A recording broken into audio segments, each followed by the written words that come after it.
আমরা এটার সর্বোচ্চ জুডিশিয়াস প্রয়োগটাই করছি এবং এটা করতে তখন বাধ্য হব। এখনও যথেষ্ট পরিস্থিতি তৈরি হয়েছে একটা ছেলেকে গ্রেফতার করার মতো, কারণ সে তো রাষ্ট্র বিরোধী কাজ করছে আমি বলবো, কারণ রাষ্ট্রের যত রকম কার্যক্রম সে বন্ধ করে দিচ্ছে। আমি কি বুঝাতে পেরেছি? এভাবে বুঝাতে হবে, তা নাহলে আপনাদের এই যে সব পুরো মিডিয়া আছে এদের সামনে কিন্তু আপনাদেরকে ব্যর্থ প্রশাসক মনে করা হবে। আমি সেটা চাই না। সবাই আপনারা টিচার, আমাদের শ্রদ্ধার্য, আপনারা কি পারবেন একটু ট্যাকেল দিতে? এভাবে বুঝাতে হবে, ঠিক আছে? এই যে এখানে মেয়েরা আছে, আমরা তো ফুল ইয়াতেও যেতে পারছি না, মেয়েদের we don't touch, we don't push the girls. এটা তো খুবই একটা মেয়ে ইনজুর্ড হয়েছে তাদের জন্য, তারা নিজেরাই দাঁড়ায় থেকে এমনভাবে একজন একজনের গায়ের উপর দাঁড়িয়ে আছে, তারা সরতে গিয়ে তারাই একজন একজনকে ধাক্কা দিয়ে ফেলে দিচ্ছে। কেন একটা মেয়েকে কেন রাস্তার সামনে দাঁড় করাতে হবে? আমি আমার দাবি আদায় করতে চাইলে আমি ছেলে আসবো, মেয়েকে কেন আমি এখন রাস্তার ওখানে দাঁড় করায় দিব? সে তো ধাক্কা খেয়ে পড়ে গেলে তার দায়িত্ব কে নিবে? হ্যাঁ, ছেলে হিসেবে তো তার দায়িত্ব তার বোনকে প্রোটেক্ট করা। যাই হোক, আপনারা কি পারবেন ট্যাকেল দিতে? আমাদের একটা কি রিকোয়েস্ট বলেন?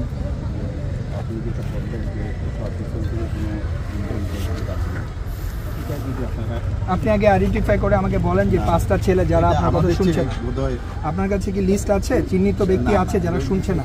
বলতে পারবো না, এটা এই জন্যই আমি আপনি বলতেছি যে আপনারা যদি কোনো কিছু ইনফরমেশন পান সেটা আমাদের বিষয়, এটা তো এটার সাথে আপনাদের কাজ আপনারা করেন।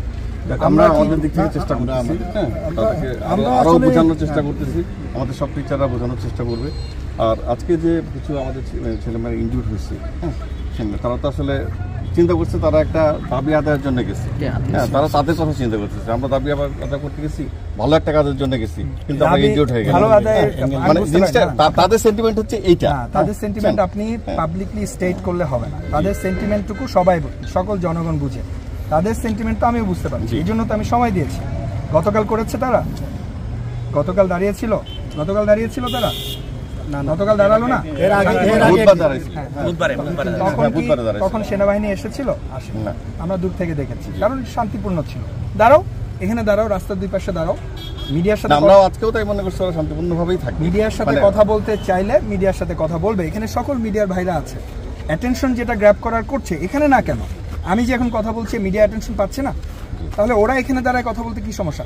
লোকজন, অ্যাম্বুলেন্স, এগুলো আটকায় মানুষের জীবন বিপন্ন করে কথা কেন বলতে হবে? এই শিক্ষা কে দিয়েছে ডাক্তারদেরকে? আমি তো বুঝলাম না।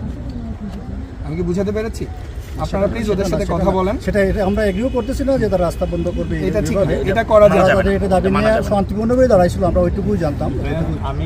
আমি চাই এরপর থেকে যদি ওরা এরকম রাস্তার সামনে আসতে চায়, আপনারা আপনাদের প্রোটোকল অনুযায়ী যাদের বনে তারা ওদের সামনে থাকবে।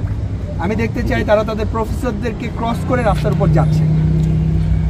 এই আমার মনে হয় না এই ধরনের উদ্ধত্ত, এই ধরনের বেয়াদবি করার মতো ছেলে আমাদের মেডিকেল কলেজের ছেলেরা। আচ্ছা, ইনশাআল্লাহ আমরা এই যে ক্রাইসিসটা হচ্ছিল, আমরা দেখতেছি, আমরা সাথে আসবো। আপনাদের না, রাস্তার উপরে রাস্তা বন্ধ করতে দিব না আমরা। আপনারা এখানে দাঁড়াবেন, আপনারা ওদেরকে ঠান্ডা রাখবেন, ওদের কথা বলার ব্যবস্থা করবেন, রাস্তার উপরে হবে। আমরা আমাদের যতটুকু চেষ্টা করব।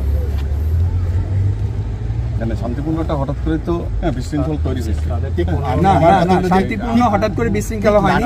এটা গতকাল রাত থেকে এরকম একটা প্ল্যানিং চলছে যে এইখানে রাস্তা তারা ইনস্ট্যান্ট হয়ে গেছে, এরকম কিছু না।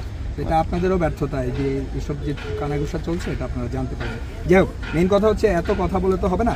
আপনারা এরপর থেকে ওরা যখন গেট থেকে বের হয়ে দাবি দেওয়া করবে, আমি দেখতে চাই আপনাদের সিনিয়র লেভেলের যারা আছেন তারা ওদের সাথে আছেন, ঠিক আছে? আপনি তার দাবি মানেন বা না মানেন, তারা যেন রাস্তায় না যায়। তাদেরকে যদি রাস্তায় যেতে হয় তাহলে আমি মনে করব যে এই সিনিয়র প্রফেসর যারা আছে তাদেরকে ক্রস করে, তাদেরকে অমান্য করে তারা চলে গেল।